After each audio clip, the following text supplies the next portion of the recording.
Nothing makes for a good trilogy like a good ending. And 2007's Halo 3 is probably the best ending a franchise could ask for. Beloved characters sacrifice themselves to save the galaxy. The war between humanity and the alien alliance of the Covenant ends with a peace between these starfaring civilizations. The primordial parasite known as the Flood is destroyed, and our protagonist, Master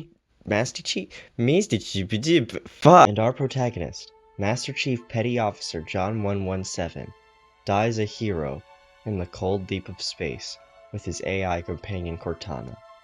Bungie, the studio that developed the Halo trilogy, would go on to make 2 spin-offs, but it was clear the Master Chief's story was over. Then, in 2012, 343 Studios released Halo 4 and said, actually, Master Chief never died. He was just in a 4-year-long coma. Oh, and you're fighting the Covenant again. But it's different, we promise. Oh, and there's a new bad guy called the Didact. But instead of setting up another grand saga, you're just gonna kill him in a cutscene. Oh, and Cortana? She's gonna say goodbye to her closest friend, even though she did that in the last game. What the hell? Growing up, me and my dad were interested in very different kinds of stories. I was enthralled by big, sprawling tales like the Avengers franchise, told in a series of epic installments, each bigger than the last. My dad was always a bigger fan of standalone stories or tight trilogies, and was incredibly critical of sequel culture. He saw every sequel, reboot, and spin-off as unnecessary, never made for the art itself, but either to indulge in pop culture fandom or to just make a quick buck. As a kid, I thought he was just being a cynical old man who hated fun. But after not being able to get farther than the first mission of Halo 4, I started to see his point. Between the original trilogy and the spin-offs, Halo always flourished in the small snapshots of gargantuan events. An unlikely alliance between mankind's greatest super soldier and a disgraced alien warrior saving countless worlds. A small squad of commandos separated and lost deep behind enemy lines, forced to find their way back to one another. And a squad of elite warriors watching the death of their homeworld, sacrificing themselves one by one to ensure humanity's survival. There was never a villain of the week like the Didact was in Halo 4. Meanwhile, on the technical side, the original trilogy had incredibly unique physics and gunplay that created a bouncy and flowing feel, whereas the new game opted for something more in line with other titans of the first-person shooter genre, like Call of Duty. And the visuals of the Bungie era, while admittedly a product of their time, find a perfect and striking balance between colorful and gritty.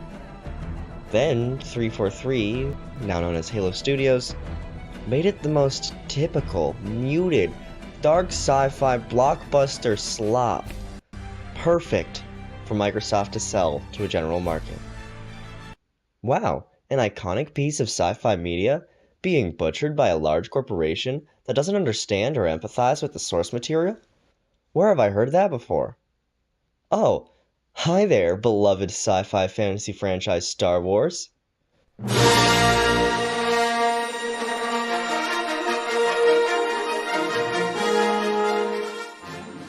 The original Star Wars trilogy was an indie masterpiece that absolutely destroyed the box office, and changed how films were marketed and merchandised for decades to come.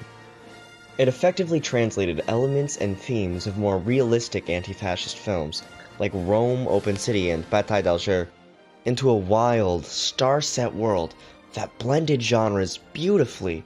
You have a bit of samurai films, bit of sword and sorcery, bit of political drama, bit of spaghetti westerns, which admittedly is just samurai films again, but we'll give it a pass. With this trilogy, George Lucas kickstarted a universe that tantalized himself and other creatives, who would go on to explore every facet of it in a vague continuity of made-for-TV specials, novels, comic books, and video games, with some projects becoming iconic pieces within their fields.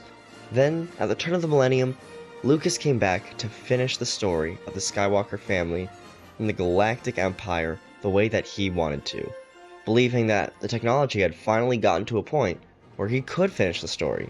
Even with its flaws, the ironically beloved prequel trilogy really tied that saga together, leaving room for new stories, now that the arcs of these iconic heroes and villains were complete. Then, Disney said, well, let's do it again, but different, but exactly the same. I'm gonna preface this next part by saying that a lot of the heat towards recent Star Wars projects is unwarranted. Coming from an over-nostalgic and toxic sect of the fanbase that prides themselves on being anti-woke internet crusaders who never realized that the good guys in the original films were a stand-in for the socialist Viet Cong. That's not even my analysis. George Lucas just straight up said that. We did something very interesting with Star Wars, if you think about it. The good guys are the rebels. They're using asymmetric warfare against a highly organized empire. I think we call those guys terrorists today. We call them Mujahideen, we call them Al-Qaeda. When I did it, they were Viet Cong. Exactly. So were you thinking of that at the time? Yes. But after sitting through all 9 main Star Wars films, I can say with certainty that the sequel trilogy are definitely some of the movies of all time. The trilogy starts off with The Force Awakens being a rehashing of The New Hope, following basically every plot point. An orphan on a desert planet meets a droid with super important information, gets hunted down alongside their new companion with a dark past, escapes said planet on the Millennium Falcon. It's the ship that made the Kessel Run in less than 12 parsecs. Isn't a parsec a unit of distance, not time? Is guided by an elderly and experienced mentor, rescues the droid's owner, the mentor is slain in a swift and brutal instant by a loved one turned evil, rendezvous with the Resistance, the companion has a crisis of faith, they finally destroy a big laser together. Jesus Christ, I'm losing my breath. Admittedly, The Force Awakens introduces some super compelling concepts, characters, and themes. It could have served as a fantastic setup for the rest of the trilogy, if the filmmakers actually took advantage of the plot threads they were given. Unfortunately, the story just kind of happens to the characters in The Last Jedi. It all takes place basically on one spaceship, and it's not very memorable aside from shirtless Adam Driver. Do you have something, a cowl or something you can put on? But, by far, the biggest disappointment in recent Star Wars history has been the 9th film, The Rise of Skywalker. The second film of that trilogy had set up a story about moving on from the past, letting the old world and old legends burn to make way for the new. And how did the finale of the sequel trilogy pay off that thread? Somehow Palpatine returned. It cannot be! The Emperor is dead! Dark science. Cloning. Secrets only the Sith knew. They brought back a villain whose story had already been told, who had been killed as the catalyst of Anakin Skywalker's redemption, swooping in without any setup, having amassed a fleet of planet-destroying ships with the almighty power of off-screen time. Oh, sorry, I lied earlier and said that there was no setup. In the opening crawl of The Rise of Skywalker, they talk about a message from Palpatine that was sent across the galaxy foretelling his incoming revenge. A message that you never hear in any of the films or shows or novels. You hear it in a goddamn Fortnite event. At last the work of generations is complete. The great error is corrected. The day of victory is at hand. The day of revenge. The day of the Sith. That's right. The only setup for the return of this iconic, powerful, and villainous mastermind was one time in the video game where Ariana Grande can walk up to Optimus Prime and beat the crap out of him with Captain America's shield in Gotham City. If I went back to 2010 and told my dad about that, he'd say, "Oh my god, time travel is real?" So, was my dad right? Are all of these sequels just milking whatever cash cow Microsoft or Disney feel like bleeding out at any particular moment? Is it just rampant fan service for the sake of fan service?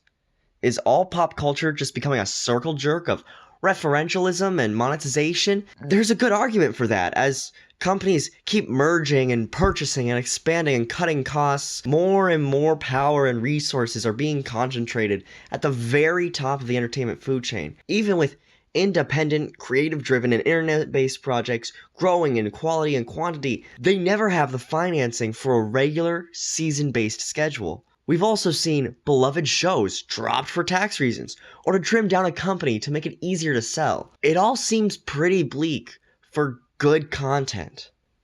But that can't be true. I've mentioned several times that both Halo and Star Wars have had some fantastic spin-offs.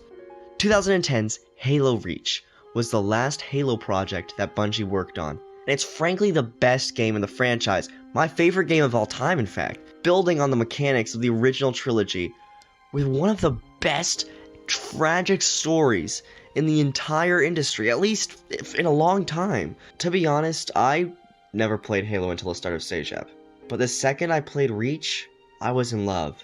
Even the latest game, Halo Infinite, was pretty good. It largely restored the art style, albeit not perfectly, once again dropped Master Chief in the middle of a larger conflict, and had a compelling mystery at the center of the plot. Despite the disastrous state of the multiplayer at launch, the game's free player versus player experience feels like a proper Halo game between the weapons, physics, and map design. Meanwhile, there's so much fantastic Star Wars outside of the Skywalker saga. One of my favorite animated shows as a kid was Star Wars The Clone Wars, which ran from 2008 to 2014. It was even revived for a 7th season on Disney Plus back in 2020. I rewatched it in high school to see if it still held up, and oh my god, that's fantastic. The Clone Wars is a beautiful anthology about brotherly love, responsibility, loss, and anger, made perfect for fucking Cartoon Network of all things.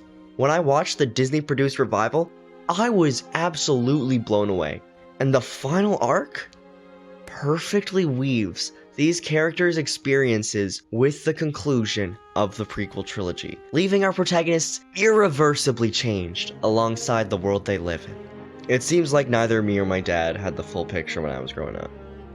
There are some wonderful sequels, prequels, and spin-offs out there. So what are the quintessential elements of these bad sequels?